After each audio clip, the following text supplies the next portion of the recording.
ഹനുമാൻ എന്ന സിനിമയ്ക്ക് ശേഷം സംവിധായകൻ പ്രശാന്ത് വർമ്മയുടെ അടുത്തൊരു ചിത്രം വരുന്നു. സിനിമയിൽ ഇപ്പോഴത്തെ നായകനായി ബോളിവുഡിൽ നിന്നും രൺവീർ സിംഗ് എത്തിയേക്കുമെന്നാണ് അറിയാൻ കഴിയുന്നത്. മൈത്രി മൂവി മേക്കേഴ്സ് ആയിരിക്കും ഈ സിനിമ നിർമ്മിക്കുക. ഫഹദ് ഫാസിൽ നായകനാവുന്ന ഓടും കുതിര ചാടും കുതിര എന്ന സിനിമയുടെ ഷൂട്ട് ഇപ്പോൾ ആരംഭിച്ചിരിക്കുകയാണ്. അൽതാഫ് സലീം സംവിധാനം ചെയ്യുന്ന ഈ സിനിമയിൽ ഫഹദിനെ കൂടാതെ തന്നെ കല്യാണി പ്രിയദർശൻ, ധ്യാൻ ശ്രീനിവാസൻ എന്നിവരായിരിക്കും പ്രധാന വേഷത്തിലെത്തുക. ജസ്റ്റിൻ വർഗീസാണ് സിനിമയ്ക്ക് മ്യൂസിക് എല്ലാം ചെയ്യുക. വിജയ് ദേവരകൊണ്ട നായകനാവുന്ന അടുത്ത ചിത്രമാണ് VD12 എന്ന ചിത്രം. ഈ സിനിമ സംവിധാനം ചെയ്യുന്നത് ജേഴ്സി സിനിമയുടെ സംവിധായകനായ ഗൗതം തിന്നനൂരിയും കൂടിയാണ്. സിനിമയിൽ ഇപ്പോഴത്തെ സോങ്സ് ഒന്നും ഉണ്ടാവില്ല എന്നാണ് അറിയാൻ കഴിയുന്നത്. സിനിമയിൽ കൂടുതലായും BGM ആയിരിക്കും ഉണ്ടാവുക.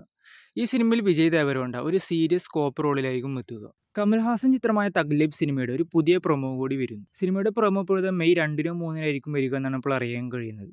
കൂടാതെ തന്നെ ഈ സിനിമയിൽ സിംബു ഉണ്ടാകുമെന്ന ഒഫീഷ്യൽ അനൗൺസ്മെന്റ് എല്ലാം ഉടൻ തന്നെ പ്രതീക്ഷിക്കാം. സിനിമയുടെ ഷൂട്ട് ഇപ്പോൾ ഡൽഹിയിലാണ് നടന്നുകൊണ്ടിരിക്കുന്നത്. അതിൽ കമൽഹാസൻ, തൃഷ, സിംബു എന്നിവരുടെ ഭാഗങ്ങളാണ് ഷൂട്ട് ചെയ്യുന്നത്. അങ്ങനെ മമ്മൂട്ടി ചിത്രം ടർബോ സിനിമയുടെ റിലീസ് തീയതി ഇപ്പോൾ ഒഫീഷ്യലായി തന്നെ പ്രഖ്യാപിച്ചിരിക്കുകയാണ്. സിനിമ ഇപ്പോഴത്തെ അടുത്ത മാസം മെയ് 23-നായിരിക്കും റിലീസിനെത്തുക. കൂടാതെ തന്നെ ഇപ്പോഴത്തെ ഈ സിനിമയ്ക്കൊപ്പം ക്ലാഷ് റിലീസായി മോഹൻലാൽ സംവിധാനം ചെയ്യുന്ന ബറോസും ഉണ്ടായിരിക്കുമെന്നാണ് ഇപ്പോൾ അറിയാൻ കഴിയുന്നത്. എന്തായാലും ഒരുപാട് വർഷങ്ങൾക്ക് ശേഷം മമ്മൂട്ടി മോഹൻലാൽ ചിത്രങ്ങളുടെ വമ്പൻ ക്ലാഷ് എന്തായാലും കാണാവുന്നതാണ്. നഹാസ് ഹിദായത്തിന്റെ സംവിധാനത്തിൽ ദുൽഖർ നായകനാവുന്ന ഒരു സിനിമ വരുന്നതായ റിപ്പോർട്ടുകൾ. ഈ സിനിമയുടെ സ്ക്രിപ്റ്റ് വർക്കിലാണ് നഹാസ് ഹിദായത്ത് എന്നാണ് ഇപ്പോൾ അറിയാൻ കഴിയുന്നത്. സിനിമയുടെ ഷൂട്ട് ഈ വർഷം തന്നെ ആരംഭിക്കുമെന്നും റിപ്പോർട്ടുകളുമുണ്ട്. എന്തായാലും ഉടൻ തന്നെ സിനിമയുടെ ഒരു അനൗൺസ്മെന്റ് എല്ലാം പ്രതീക്ഷിക്കുക. ടൊവിനോ നായകി ഡിജോ ജോസ് സംവിധാനം ചെയ്യുന്ന ചിത്രമാണല്ലോ പള്ളി ചട്ടമ്പി എന്ന ചിത്രം.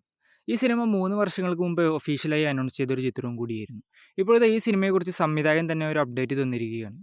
സിനിമയുടെ ഷൂട്ട് ഇപ്പോഴത്തെ അടുത്ത വർഷം ജനുവരിയിൽ ആരംഭിക്കുമെന്നും കൂടാതെ തന്നെ ഈ സിനിമ ഒരു ബിഗ് ബഡ്ജറ്റ് ആക്ഷൻ പടവും കൂടിയാണ്. സിനിമയ്ക്ക് കഥയെല്ലാം ഒരുക്കുന്നത് ഷിക്കാർ എന്ന സിനിമയുടെ റൈറ്ററും കൂടിയായ സുരേഷ് ബാബുവും കൂടിയാണ്. മോഹൻലാലിന്റെ ചിത്രങ്ങളിൽ വളരെ ആകാംക്ഷയോടെ എല്ലാവരും കാത്തിരിക്കുന്ന ഒരു സിനിമയായിരിക്കും റാംബൺ എന്ന ചിത്രം. ഈ സിനിമയുടെ റിലീസിന് ഒരു അപ്ഡേറ്റ് ഇപ്പോഴത്തെ അറിയാൻ കഴിഞ്ഞിരിക്കുകയാണ്. സിനിമ ഇപ്പോഴത്തെ ഈ വർഷം ക്രിസ്മസ് റിലീസായിരിക്കും ടീം പ്ലാൻ ചെയ്യുക എന്നാണ് ഇപ്പോൾ റിപ്പോർട്ടുകൾ. കുഞ്ചാക്കോബൻ നായകനാവുന്ന ഒരു ഇമോഷണൽ ക്രൈം ത്രില്ലർ ചിത്രം വരുന്നു. സിനിമ ജിത്തു അഷ്റഫ് ആയിരിക്കും സംവിധാനം ചെയ്യുക. കുഞ്ചാക്കോബനെ കൂടാതെ തന്നെ ഈ സിനിമയിൽ പ്രിയാമണി, ജഗദീഷ്, ഉണ്ണിലാലു എന്നിവരായിരിക്കും പ്രധാന വേഷത്തിലെത്തുക. സിനിമയ്ക്ക് ജെയ്ക്സ് ബിജോയ് ആയിരിക്കും മ്യൂസിക് എല്ലാം ചെയ്യുക.